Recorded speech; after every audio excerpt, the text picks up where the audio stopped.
Good afternoon and welcome to our webinar on how can business schools help to build more racially diverse businesses.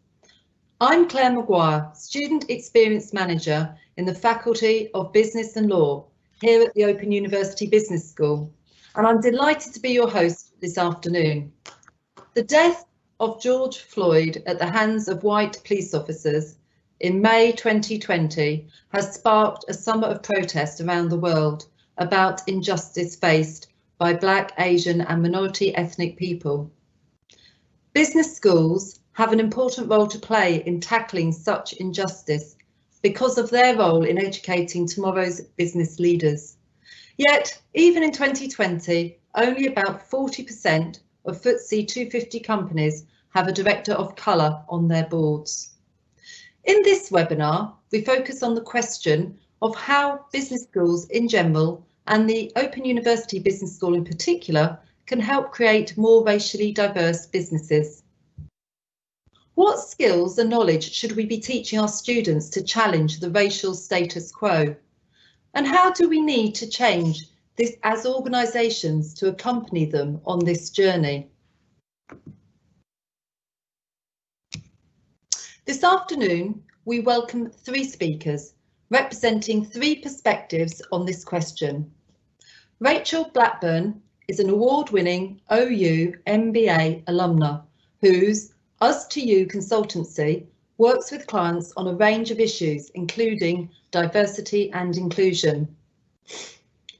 Dr. Habib Naqvi has led on race equality for the UK's largest single employer, the NHS, and Professor Devendra Kodwani is Executive Dean of the Open University Business School, one of the largest business schools in Europe, and is the Black, Asian and minority ethnic champion for the Open University.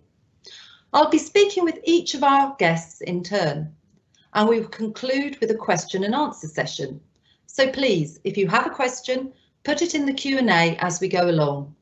My colleague and collaborator, Dr. Terry O'Sullivan, will receive your questions and we will put as many as we can manage to the panel. Please make it clear which panellist your question is for. If you're on Twitter, please use hashtag OUBS diverse in any tweets during and after the event. So, without further ado, let us start with our first great guest.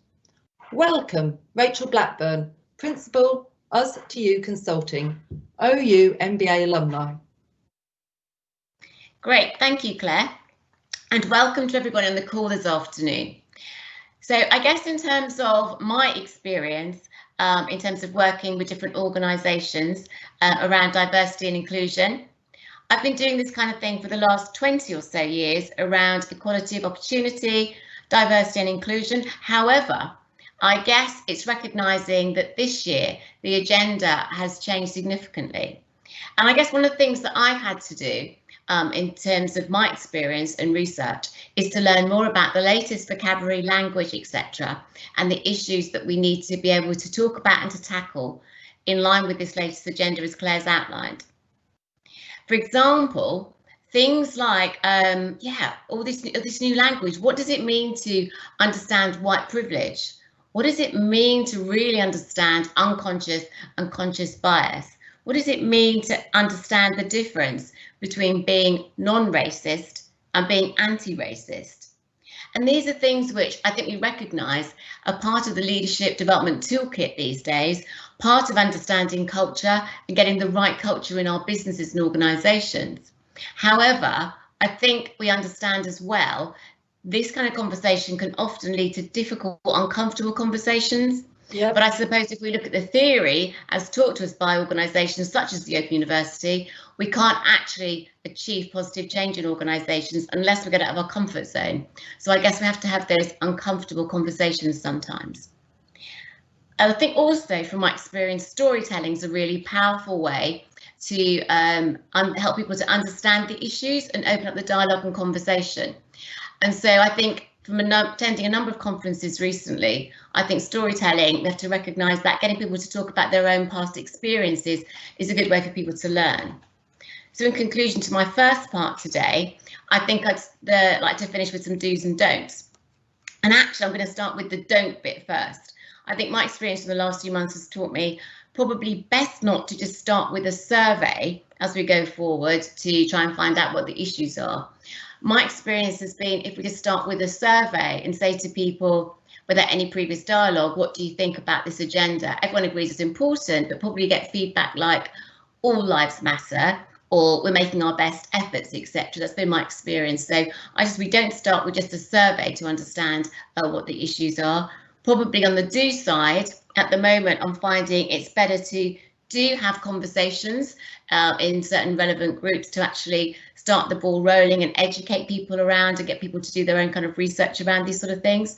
Yep. Do actually start with the top level in the company. We know that for any change initiative, if we want to be successful, it's a good idea to start at the top. And I think it is about being action focused. I think there's lots of conferences, lots of webinars, etc. at the moment, which is great. However, I suppose the skeptical part of me thinks we do need to make sure everything's action focused and to think of some quick wins. So some quick wins might be to at least start making a statement about what your organisation wants to achieve, putting it on the website, looking at recruitment processes and so on. And I think also seeking relevant help and input to kind of challenge that status quo. So I think that's those some of my experiences to share with you so far. And I think, yeah, we need to understand that if we get it right, it can be great. If we can get it wrong, if we do get it wrong, it can be sort of very stressful and very commercially expensive to kind of try and put things right and address the issues. Thank you for that, Rachel. That's a great introduction. So my follow-up question that is, what did you actually learn on your MBA with the OU that has supported you in this work? Yeah, that's a good question. So I was reflecting on this, and I think from my point of view, clearly I've learned many things from my Open University education, but going back to when I did my MBA 2002 to 2004, I think I've got 6 main things I can actually pick out. So they may be of interest to our audience this afternoon. So I think, first of all, I think generally speaking, my experience with the Open University was really positive, and in fact the residential schools element did give me exposure to working with people from different races and backgrounds, etc. So added to the mix. So my 6 things are, first of all, I think force field analysis, the Kirk-Lewin force field analysis model, I'm sure lots of us are familiar with, looking at the driving forces for making the change around racial diversity in the workplace, but equally looking at restraining forces. I would imagine people on the call this afternoon, we probably have a good picture of the restraining force, sorry, the driving forces. We're probably all the supporters who want to get the positive change. But I guess we have to reflect, sometimes we do have colleagues working with us who are more of a restraining force, who maybe aren't quite so enthusiastic around some of these changes. And then we know coming through the pandemic, we have certain restraining forces at the moment, particularly around time, resources, budget, organisations are restructuring, etc. So particular pressures at the moment if we're going to actually achieve any positive change. The next Kirk-Lewin one I quite like around this agenda to use is around the concept of the unfreezing, changing, refreezing. I think that's quite an interesting 3-stage process for us to think about where we are now, where we want to be. I guess my only hesitancy around the refreezing is it sounds like once we've frozen it, it's static and that's how it's going to be.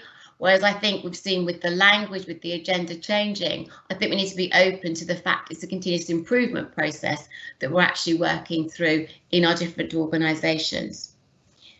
Number 3 concept I think is really helpful is the Kubler-Ross change curve. I'm sure most of us on the call are familiar with that one. Yeah. But I think actually whether you're talking at organisation level or individual level, often be prepared for the denial, we're doing our best, then emotion, you know, what I said or what I did wasn't meant to be racist, etc., before you can actually get on to exploring, and then the commitment cycle. So I think that's really helpful. I also use the organisation development model, the 7 steps to achieve organisational change. I think that one's really helpful around the setting the vision, then coming back to understand where we are today, gathering the relevant data, looking at the context for change, involving the right people, before you actually set targets for change, implement, reinforce and evaluate the changes. And particularly around data, the data aspect of that. We know at the moment lots of talk about, are we collecting the right data? Have we actually got race pay gap information? Have we got information around racial incidents, etc.? So I think that's something we can tie into that one. Number 5, I would say, is around the Johnson & Scholes cultural web. Really useful to understand the culture, what we have in the organisation today, and then looking at what are the bits that we might want to tweak and change. And in line with number 5 there, quite often I engage with my number 6 on here, which is my creativity module. Yeah. Is the piece around the collage, the cutting and sticking, to try and get people to get magazines and cut and stick, a different way of presenting how people can see the opportunities for organisational change. Thank you, that's great. So I think you've given us quite a lot to think about there, which is super. So my final question for you now is, what advice do you have for the Open University Business School as to what we should be teaching our students to support them to build a more diverse and inclusive business environment? Yeah, no, that's a really interesting one, isn't it? And again, I have 6 points for this one to actually go through and just kind of expand on this. I think my suggestions are, first of all, it might be really helpful to have a foundation leadership module at the start of the programme to explain more about diversity and inclusion, what it is, what to look out for, etc. And then not have it just as a standalone, but also then reference that backwards and forwards throughout different modules, so it becomes a theme rather than a standalone element. I think in line with that, it'll be about enabling students to understand differences between racist, non-racist, anti-racist, so people can actually see the differences and the opportunities when they might be able to influence positive change. Thirdly, I think it's about then making sure students have the knowledge and skills to be able to confront any racist, systematic or behavioural issues that they spot. So once they've spotted it, what can they do about it? And it's interesting, one of the things I've noticed again this summer is I've had a few people say where they've decided to go for the actually calling people out around this agenda, then sometimes a consequence has been people have actually lost friends, if you like, because they've recognised people are posting things on Facebook, social media, etc., and actually they don't agree with the sentiments there. So I think that's part of the uncomfortable conversation side as well, isn't it? I think the next point I suggest is looked at is the developing the emotional intelligence part of talking and understanding about the racial issues. For example, I think we've already said the storytelling is a great way to help people understand different people's worlds and experiences. However, I think we have to recognise that when people are doing their storytelling, quite often they're actually reliving quite traumatic experiences. So handling some of that with emotional intelligence, I think, is quite important. Yeah. And then, number 5, I think it's recognising that helping students recognise that when it comes to data, for example, racist incidents will, I think, always be underreported, because quite often people maybe experience something, but we all know we experience something bad. Back to the Kubler-Ross model, quite often want to bury it and go into denial, did it happen? And so actually reporting an incident, quite often the individual has to go through, am I going to report it or not? If something bad has happened, what's going to be the consequences of that? For example, am I going to get told I'm being oversensitive? People are I'm just using the race card type thing. Am I going to be seen as aggressive or difficult person? Am I going to get frozen out, etc.? So I think we need to help people understand the implications of that when it comes to actually data monitoring. So there could be more incidents than actually an organisation is aware of.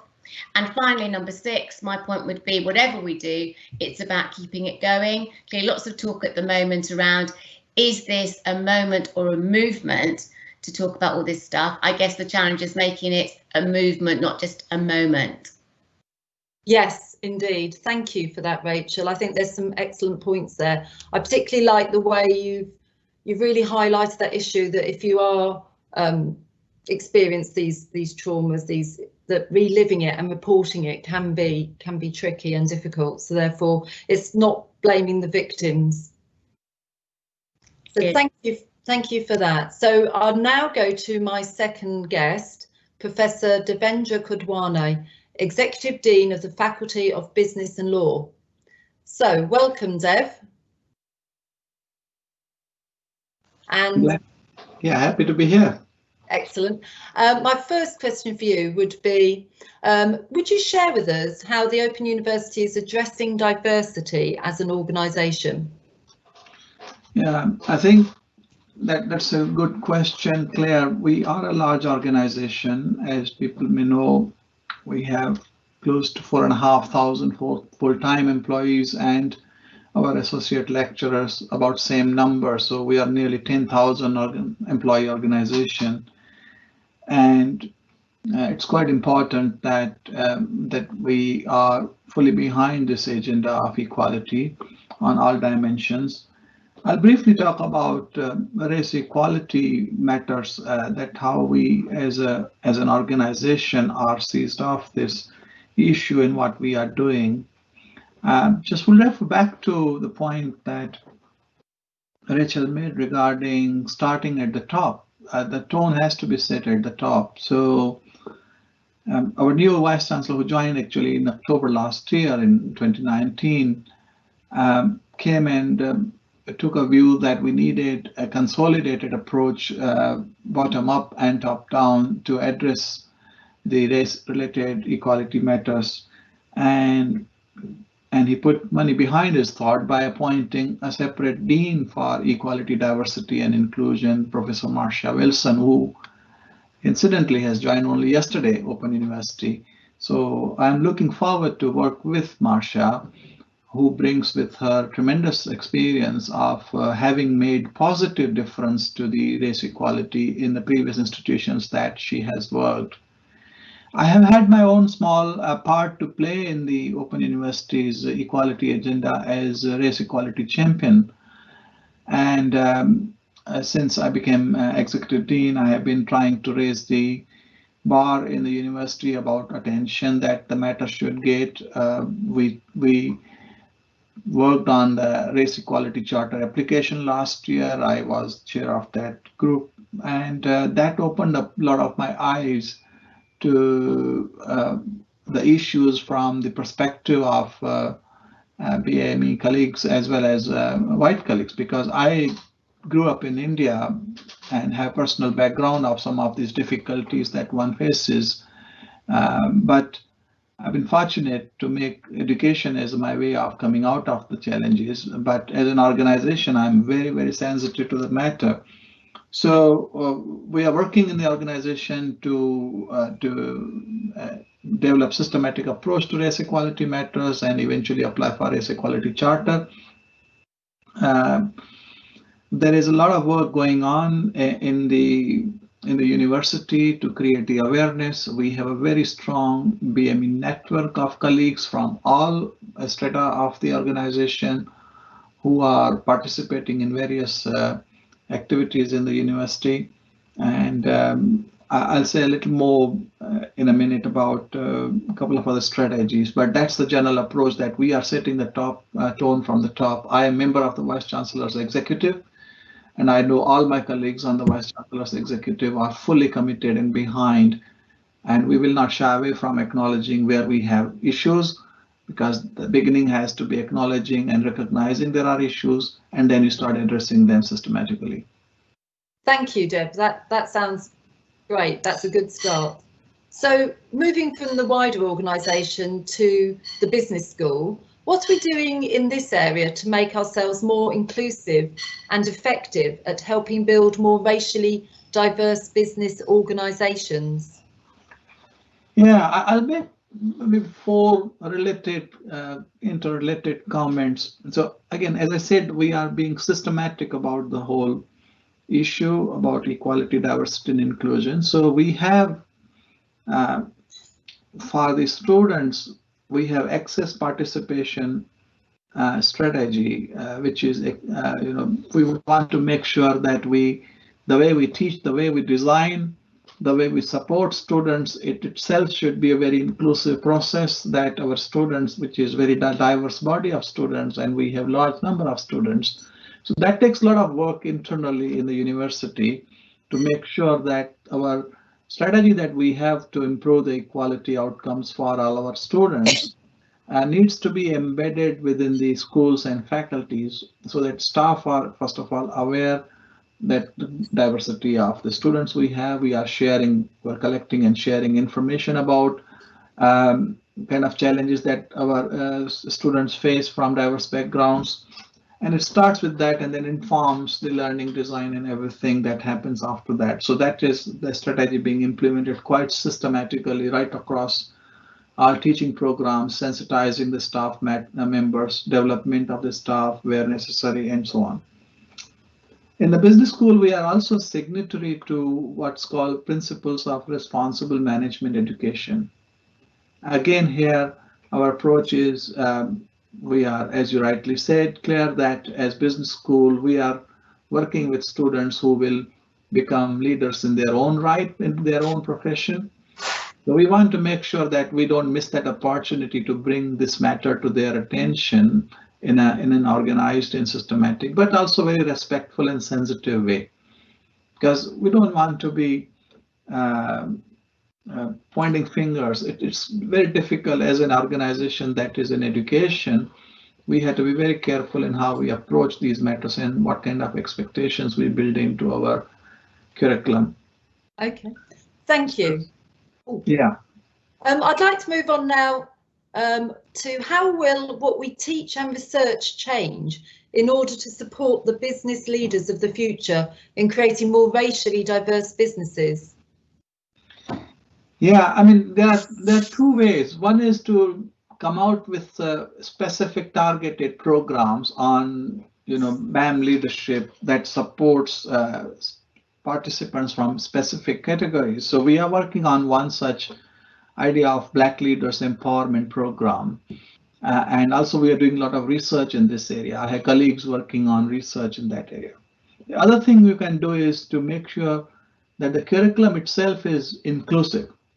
So, if you look at the management knowledge, it gets produced, much of it gets produced in the business context of North America, Western Europe, and so on, where a particular model of capitalism, corporations, and business practices exist. So theories get built because you research and you are researching based on practice. So a lot of practice has been dominated in one sense in North Europe, North America and Western Europe. So we are trying to make curriculum very inclusive. For example, when we are redesigning our LLB program, we have developed an inclusive curriculum strategy that will address that our cases that we bring in, that the concepts, the theories that we bring in are most representative of the diverse societies and cultures. And we genuinely believe that ethics, responsibility, and sustainability should be at the core of every piece of curriculum and not a separate piece, as I think Rachel also pointed out. It's a very integrative approach we are taking to this issue. And I believe diversity is a bonus. So apart from the justice and equality and fairness, I believe cognitive, cultural, and racial diversity in organization brings a lot of benefits for the individuals and organizations, brings new ideas and so on. So I think we should be celebrating diversity and of course addressing the issues of fairness and justice alongside that. So we would like to embed as much as possible in the curriculum some of these theories and concepts which are much more inclusive and intercultural. Thank you. Now, thank you for that, Dev. So that's the questions for you for now. Just like to remind our audience to please post questions that you may have into the Q&A box, and my colleague Terry O'Sullivan will manage them and will pose them to the panelists in a short while. But before that, I'd like to welcome Dr. Habib Naqvi, Director of the NHS Race and Health Observatory. And my first question for you, Habib, is please could you tell us about your work in developing the NHS as an equality employer? Well, thank you for inviting me today. It's a pleasure to be here. The first thing I will say is when we look at equality, and more specifically when we look at race equality, we need to be familiar with the fact that racial inequality is a global issue. So it's not just focused on or limited to health or education, but when we look at, for example, white majority countries such as our own, or Canada, or Australia, or the United States, what we typically find is that Black and minority ethnic people in general do less well in terms of health, and we know of the health inequalities that we see, in terms of wealth, and we know of the ethnic pay gap that exists within society, in terms of housing, in terms of the law, in terms of education and differential attainment, and in terms of employment and experiences and opportunities, or the lack of them, within the workplace. So there is a pattern there in terms of the stratification that we see within societies around ethnicity and the impact that race has on outcomes. So within the NHS, we recognised this as an issue, but we also recognised that what we need to do is do something different than what we've done in the past for decades, and that is to see this as a system-wide global challenge that requires a system-wide global response. The NHS has a role to play in this, in that it employs 1.4 million people. It's the biggest employer in the country, one of the biggest in Europe, but more importantly than that, it's the biggest employer of people of a Black and minority ethnic background. So 1 in every 5 members of staff across the whole of the NHS is from a Black and minority ethnic background, and those numbers increase when you look at, for example, nursing in London, where there are 52% of all nurses across our capital from a BME background. When you look at doctors, and even in areas which are predominantly white, so when you look at the deep southwest where I'm from, or you look at Hull or the northeast, you still get hospitals where certain parts of the workforce are from a Black and minority ethnic background. Somebody shared a statistic with me yesterday, which was that of all the people that joined the NHS in 2019, of which there were over 50,000, 54% of those people were from a BME background. Yeah. That's a striking statistic, and many of those will be from overseas. Yeah.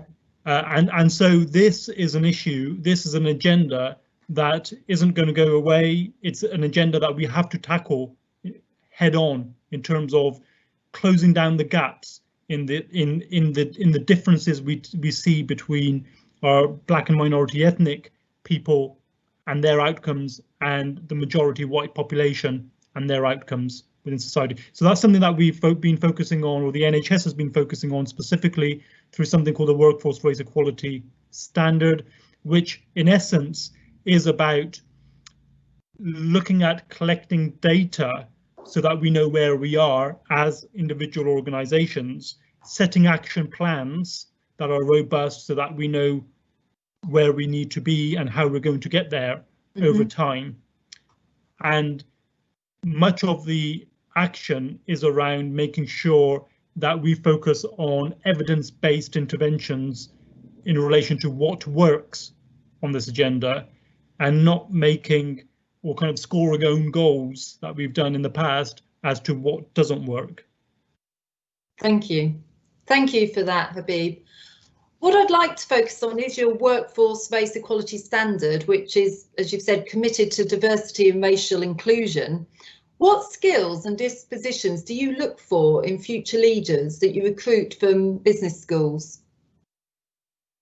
Well, there's a number of things there, really, I guess, Claire. Firstly, as the good professor said just now, we need diversity in terms of representation, and that of course includes cognitive diversity and diversity of thought, and that's absolutely essential. We know that within the majority of the organisations that we can kind of think of across society in terms of workplaces, that the higher up the pay scales you go, the less likely you are to find Black and minority ethnic people. Now, there can only be two reasons for that. One is that Black and minority people are not good enough, or two, that the structures and processes we have in terms of recruitment and development are biased.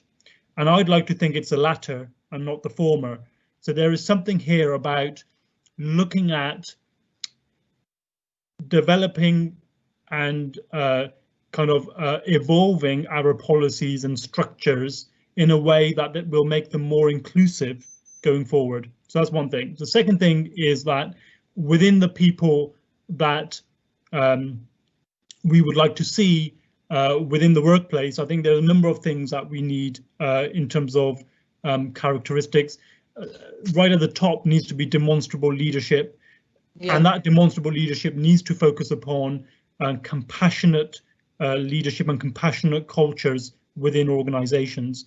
Now, that's not just at the top level, at the board level, at senior management level, but that also needs to happen within the NHS we have, which is kind of the middle tier, or the line managers and the supervisors, the middle managers, or the core leaders within that part of the workforce, because these are people within that tier that are retainers of culture within an organization, people that make decisions around who gets recruited and who doesn't, who goes through a formal disciplinary process and who doesn't, and how long does that disciplinary process last for some people and compared to others, who goes on a non-mandatory training course, who gets a tap on the shoulder for a stretch assignment or a secondment opportunity and who doesn't.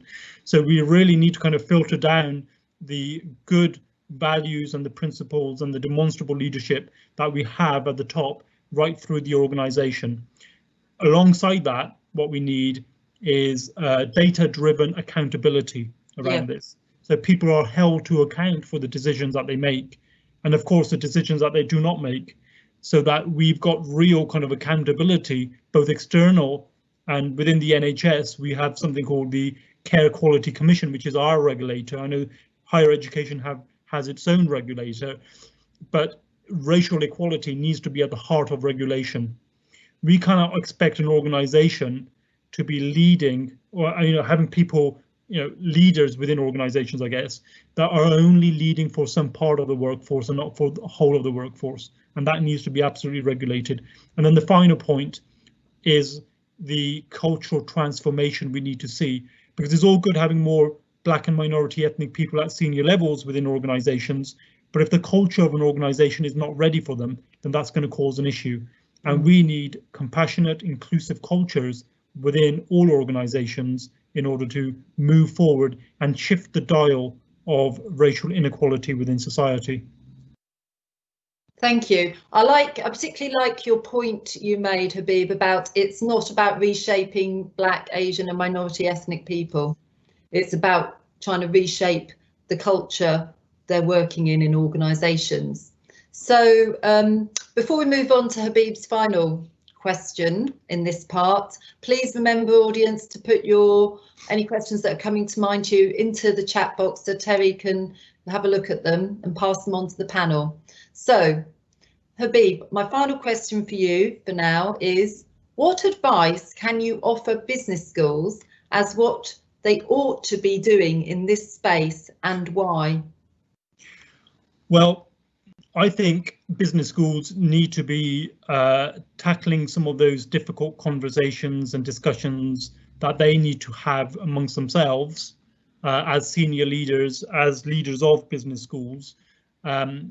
Because I guess for decades across society as a whole, what we have done is expected our Black and minority ethnic people to stand up and to talk about their lived experience of how it feels to be living in a society that we're living in, or working in an organization that we're working in. What we have not done to the same level, to same degree, is to think about what it may mean to have privilege, not just within our own organization, but within society as a whole. And until we are comfortable with the uncomfortable, until we have those conversations in an open and transparent way, I don't think we'll be able to shift that dial that I talked about, the dial of inequality, in a meaningful and sustained way going forward. So that's kind of one thing that I think we need to do. The second thing that I think needs to happen is what the previous speakers have also said, is that yes, we need a diverse and inclusive curriculum within higher education, but we also need diverse and inclusive people that deliver that curriculum, and that's kind of an important point. Some of the work that I've been doing in the past with medical schools across a number of areas, geographical areas, is to apply those kinds of principles of looking at, yes, the curriculum, but also looking at the makeup of professors and lecturers, and what does that mean? You know, are they reflective of the students that they are actually teaching on a day-to-day basis? The other key thing here is for the non-BME people to be allies on this agenda, because this agenda should not be the burden for those that are most affected by it. We need everyone to be leading on this agenda right from the front, in order for us to, I guess, close the gap between the promise of the values and the principles that we have within society, i.e. a shared society, and the reality of our time. And the reality of our time is the differential attainments that we see within education. It is the differential kind of outcomes and the stratification we have in terms of health. It is the Black Lives Matter that we see, and the reality of our time is the, today, for example, the disproportionate impact that COVID-19, for example, is having on our diverse communities. So we need to be kind of, take stock of the global impact that race and racial inequality has on individuals, and make sure that we can really kind of focus on shifting that dial in a meaningful and sustainable way, rather than having a shift which is kind of short term as opposed to kind of long term. Thank you, Habib, and thank you to all our speakers for their great answers to the questions to kick us off in this discussion. So we're now turning to the questions posed by the audience. So I'm looking to Terry to feed me these questions. So the first question I have is for Dev.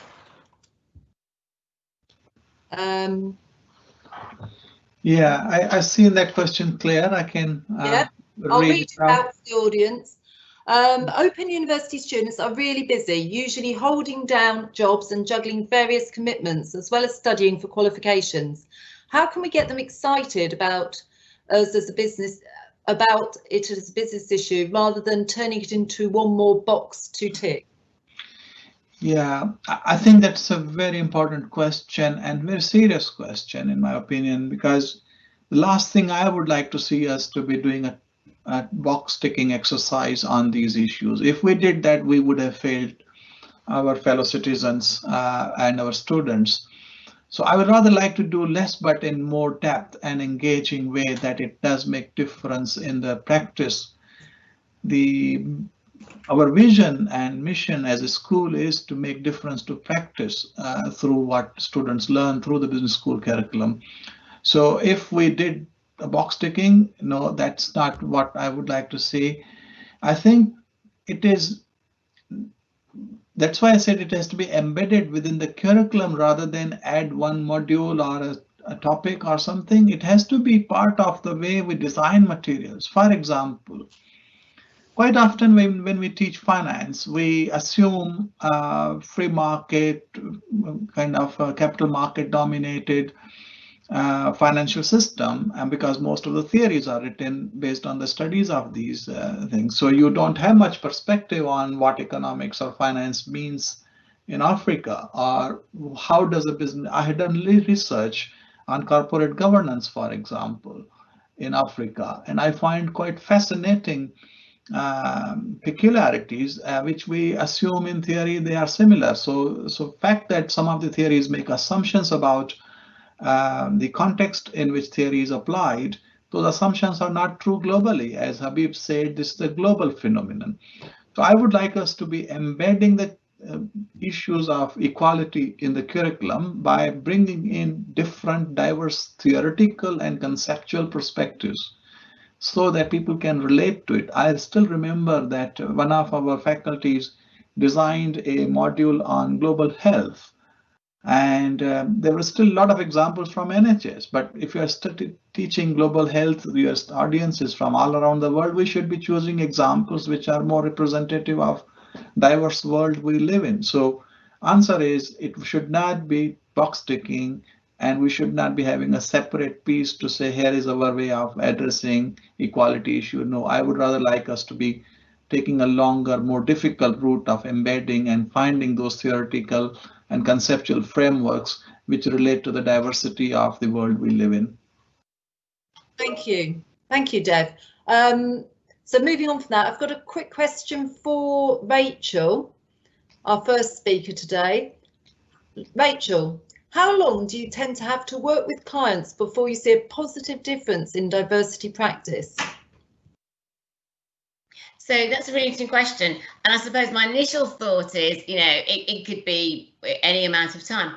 I think I get quite excited that I think within a period, the shortest I think you can probably do is probably a period of say 3 months. I think within 3 months, putting it into like a framework, I think it is possible to see a cultural shift when it comes to this particular agenda. Because I think often I talk about when I go to an organisation, minutes of being there, say certainly within 30 minutes an hour, I feel I can often tell whether an organisation has been exposed to having these difficult conversations or not by the small talk they make, banter, comments, etc., whether it's appropriate or not so appropriate. So I think, yeah, if you've got a commitment from the top, I think within 3 months it's possible to go in terms of educating people through to creating understanding. It's possible to change the banter, the humour, more sensitivity, and actually get some quick wins in terms of statements on websites, recruitment updates to the policies and procedures, etc. So I think within 3 months it's achievable to see some change. I think the second part of that is then in terms of longer term sustainable change, then I guess it's recognising that some of that was going to take longer, maybe 12 months to 2 years. But I think it's almost at the moment, we've got so much on the go with Brexit, pandemic, etc. If we're thinking about a change in 2 years, it's too fast, it's overwhelming. So I think just to focus in terms of what we can do maybe quarter by quarter makes it seem a more pragmatic approach to take. Thank you very much for that, Rachel. So I've got now a question that's building on change for Habib. Habib, can you tell us a bit more about how to manage and change culture in organisations to promote diversity? Yeah, a good question actually, and it builds on the previous question. When we look at diversity and inclusion, and I'll take one example. I'll take race as an example because that's kind of the area I've been focused on more over the last few years. We need to acknowledge a number of things in terms of shifting culture and transforming culture. Firstly, racial discrimination was or has been developed not just over years or decades, but over centuries. And to shift what we have in place within society isn't going to happen overnight. And I always say we need to be persistent, yes, but we need to be patient on that task at the same time. Because what we're essentially doing is attempting to shift and transform deep-rooted, deep-seated issues and cultures within an organisation. Now, the NHS is a good example of a large organisation, a very large organisation. 1.4 million people work in the NHS, and so the NHS becomes a microcosm of what we see in wider society. There's no hiding away from that. that's bound to happen. What we see in the wider socio-political world is bound to be reflected in our workplace. And so we need to be realistic in terms of how much shift we can make over time. And when we started in the NHS, for example, on the specific programme around workforce race equality back in 2015 to 2014-15, we started during a period when there were talks around Brexit. Generally, there were talks around well, things happening in the United States in terms of a shift of presidents. There was also sort of terrorist attacks, not just globally, but within our own borders. And of course, now we've got COVID, which is having a disproportionate impact on our Black and minority ethnic communities and healthcare staff. And also Black Lives Matter. So we need to keep in mind, the kind of context that we're in. But what we do need to do, and as I highlighted before, is not repeat what we've done before and go for a deficit model, looking at Black and minority ethnic people and thinking actually there may be something wrong with them, so we need to train them up or develop them. But we also need to look at non-BME people as well in order to in order for there to be a good, honest and transparent conversation around things such as discrimination, race, racism and privilege. And once we start having those conversations, we can, we will be better placed to look at transforming cultures. Thank you. And I think this question from another participant is building on that, Habib. This participant says, I was on the OU's MBA module. So at the time I did the degree, I noticed that I was often one of the few people of colour and often the only woman of colour at day schools, etc. This highlighted a wider issue in society, as you were saying, Habib, that we do not have enough people of colour in management roles. So for Dev and Rachel, how can business schools help organisations with this? So first Dev, maybe. I mean, first thing to note is it is a legitimate, a genuine observation that we hear and see To give credit to OU, first thing is that OU has dropped all the barriers in terms of entry to good programs like MBA. So we have lowest barriers in a way in terms of admission, which is good because that, first of all, to some extent mitigates the quite deep-seated the privilege and structural problems that we have in society. I mean, it reminds me of, it's not just, as Habib was saying, the Black and people of color who had this privilege issue, but also white. The book I'm thinking of is Michael Sandel's book recently came out from about tyranny of merit, meritocracy. So because the way education systems have become too selective in terms of who they allow to come and join the courses, it has then benefited people who had those privileges to get ready for that kind of competitive entry process, whether they are simple UCAS tariff or highly selective way the MBA programs select in the world. And this book was a critique of American Ivy League universities perpetuating that myth of meritocracy and saying, so in that sense, it is a much deeper structural problem we have. So we had dropped the barriers. Also, we encourage people to pay differently because that's another economic barrier sometimes. So I don't think there's any dearth of ambition or aspiration in people of color. As Habib says, I entirely agree. It's not a question of deficit. It's just creating those opportunities and leveling the field where it is possible. And this is a problem created over a few centuries. It won't be addressed in a few years. It will take time. And we must continue to persist. I'm proud that Open University has that as a mission. And I'll continue to do my best in our ability to make it attractive and accessible for as many people as we can and that's the best we can do. It's a long haul. It's not going to be solved in a short period of time. It's quite a deep problem. Thank you, Dev. Rachel, do you want to comment on what your experience was as a OU alumni? Yeah, of course. And first of all, I can empathise with the person who put forward the question. I actually, I live and have always lived in Norfolk in England, and it's a very kind of white traditional kind of area type thing, really. So I think throughout all my education, I've been used to being the only sort of black face around the table. So maybe I don't necessarily notice it to the same degree as other people, maybe. So and not because I felt any discrimination from the Open University, but it's just, I suppose, from my point of view, how it was.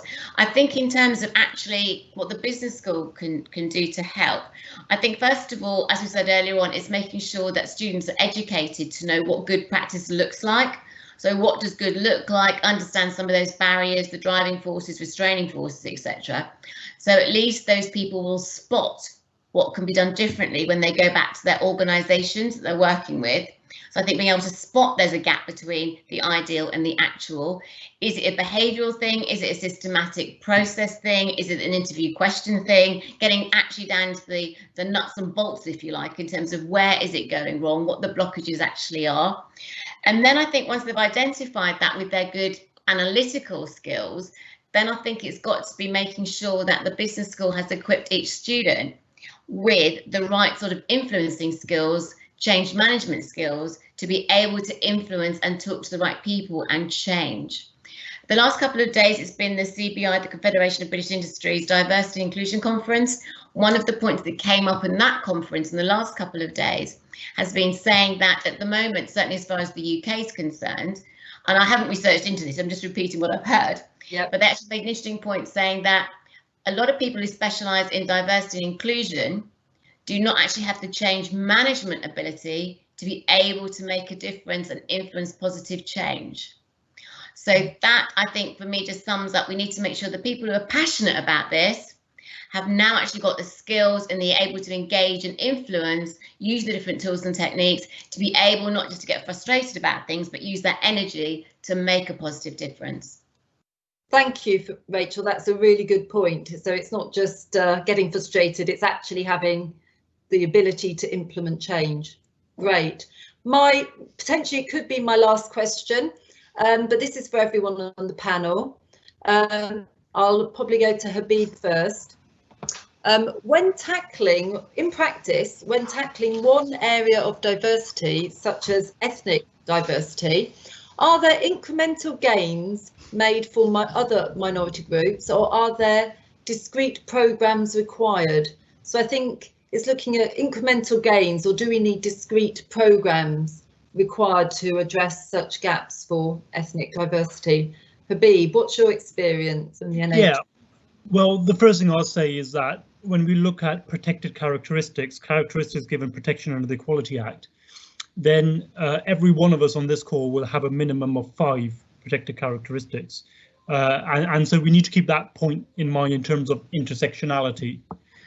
The other point is that we know from research and evidence and the work that we're doing, the work that the NHS has been doing, is that if you get it right for your black and minority ethnic staff, then you're likely to get it right for everyone.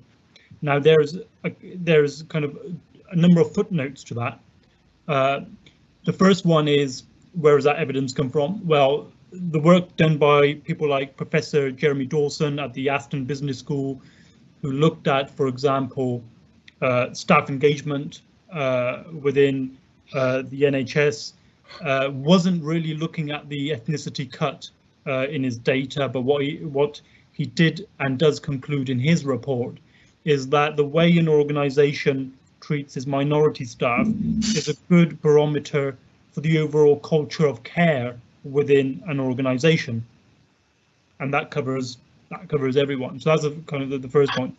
Now, the second point is the fact that any intervention that's put in place to tackle a particular issue should benefit everyone and should not just be for a particular group. Now, what do I mean by that? So when we look at recruitment, for example, if you have an inclusive recruitment process, then you don't have to say 1 in every 2 people recruited needs to be female, or 1 in every 3 needs to be BME, etc.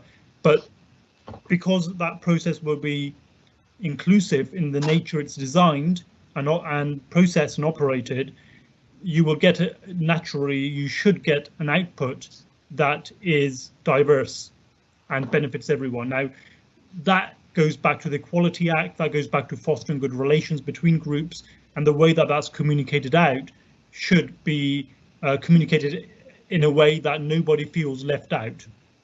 So those are the kind of the learning that I have through the work that I've been doing. Thank you for that. We've only got a few minutes left, so I will go quickly to Rachel and then to Dev before our concluding remarks for today's session.